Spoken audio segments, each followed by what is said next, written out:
We are now standing inside the excavation, and I would like to point out some of the features. This is the existing subway tunnel, and the subway structure has been resupported on all of these vertical mini piles. The piles were installed from inside the existing tunnel during long weekend shutdowns. And of course, the work has to be complete to reopen the tunnel each Monday morning. Another feature here, you can see the existing rock face. It's extremely irregular. And the rock that was immediately below the existing tunnels could not be blasted. So this rock had to be chipped out with mechanical tools, and perhaps that made the rock face even more irregular than you might otherwise expect. We are standing here on a mud slab. As you know, that's the first concrete that's placed to even out the irregular bottom of the excavation and to create a good solid work surface on which to construct the permanent structure.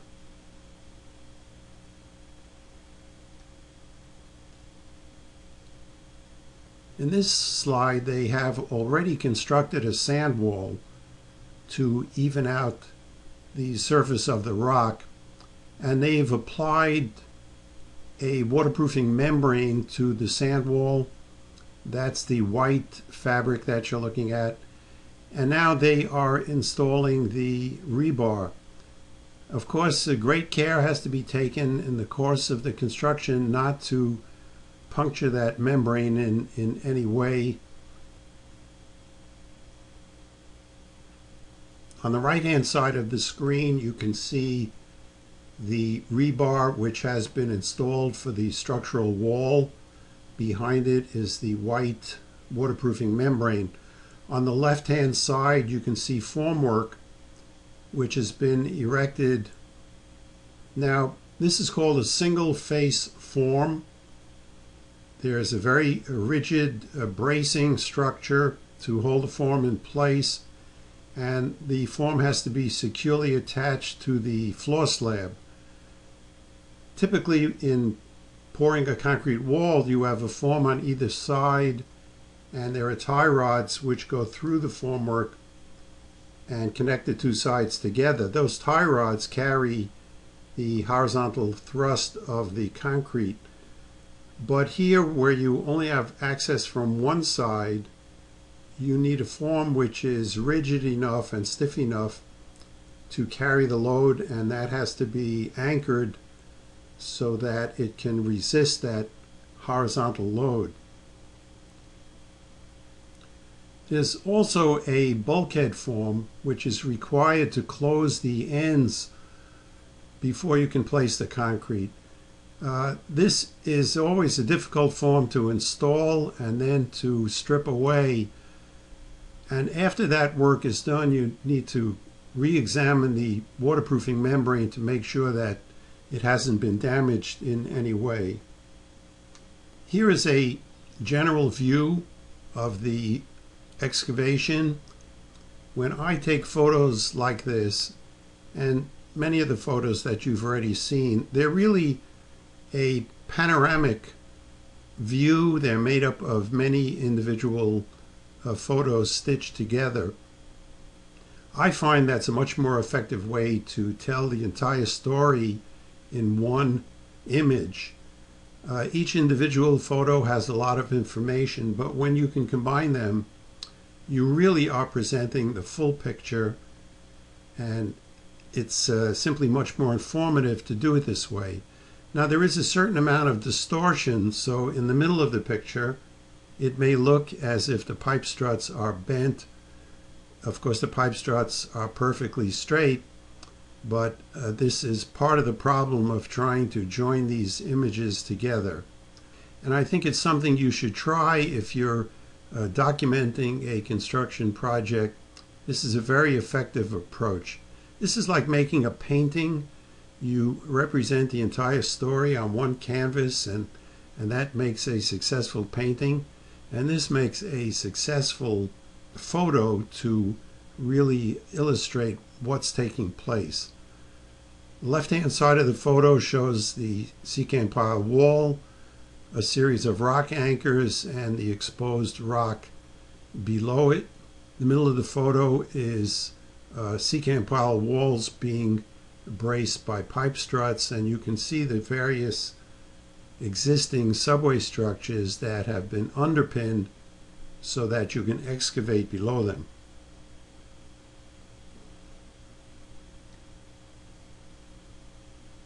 In this view, the construction is a little further advanced. On the left side, you can see some formwork, and some of the structural wall has already been placed. There's a whole forest here of vertical drilled in piles supporting the existing structure. And of course, all of these piles will conflict with the new structure that you're trying to construct.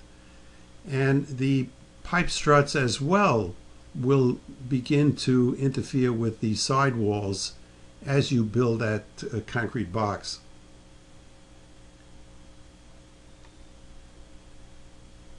Here the construction is further advanced. The sidewalls are done up to the roof level, and at this point the photo shows the installation of conduits. There are many conduits which are installed along the walls, and then a small concrete pour is made, and usually with a walkway above it. So the tunnels are loaded with utilities, both power and communication utilities, and that's what's being installed in this view. Here's a perfect view of the pipe struts interfering with the new construction. The sidewall has been poured up to the underside of the pipe struts, and at this point it's been paused. The pipe struts are clearly in the way, and something has to be done with them. You can leave openings, you can rebrace them somehow, but these pipe struts have to be accommodated. When you look at the pipe strut at the right, that's squarely in the way of the wall construction, and that's probably why they haven't continued the wall construction until they find some means of accommodating that pipe strut. Think about what you would do to overcome these interferences. How can you advance the new construction and at the same time keep these pipe struts or some replacement of the pipe struts holding up the sidewalls of the excavation?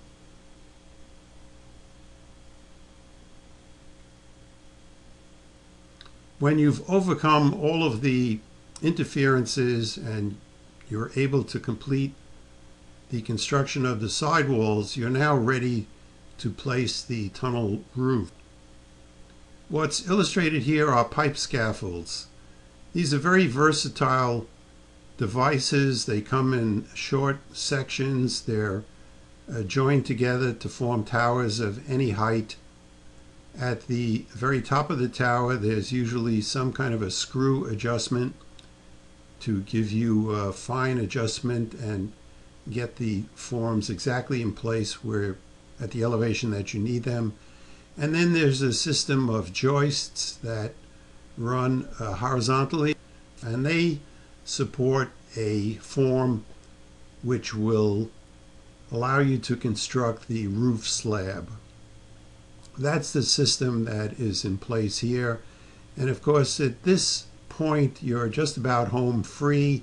You're casting the roof of the tunnel, and you're very near completion of the work. Here's a completed section of the tunnel. It looks reasonably dry. You can assume you're always going to get some seepage, and there needs to be a positive drainage and sump pumps provided in the new facility, because you're certainly going to get some amount of seepage into the new structure. If you've done your work carefully, if you've paid enough attention to the waterproofing, that seepage should be minimum and easily handled by sump pumps. Well, now you really are just about finished. The tunnel has been backfilled, the new tunnel that is. This is the existing tunnel. It appears as if some waterproofing has been added to the existing tunnel where it might have been damaged. So the waterproofing here is being restored, and it is joined here with the existing waterproofing. Now, I would like to point out that you're joining together modern day materials and materials which go back 100+ years.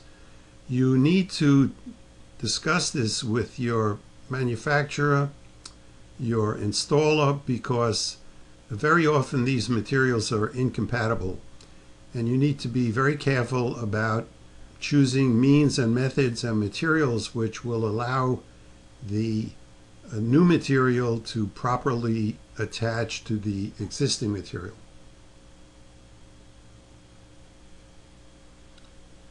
Just when you thought you were finished, it's utilities again. The utilities which have been uncovered and supported during the excavation now have to be restored in permanent conduit and perhaps encased in concrete, whatever the requirement is. This is relatively easy in an area like this where there is no decking over the excavation. But where decking exists and the utilities are hanging from the decking, there's a real hardship in restoring them to their permanent location and permanent condition, and then detaching them from the decking. You're doing all of that work right underneath the decking with limited access, limited space to work. So this is an important part of the job. The tunnel is finished. Yes, that was the easy part, relatively easy, but restoring the utilities represents another challenge. That concludes Class 6 and also concludes the presentation on cut and cover tunnels.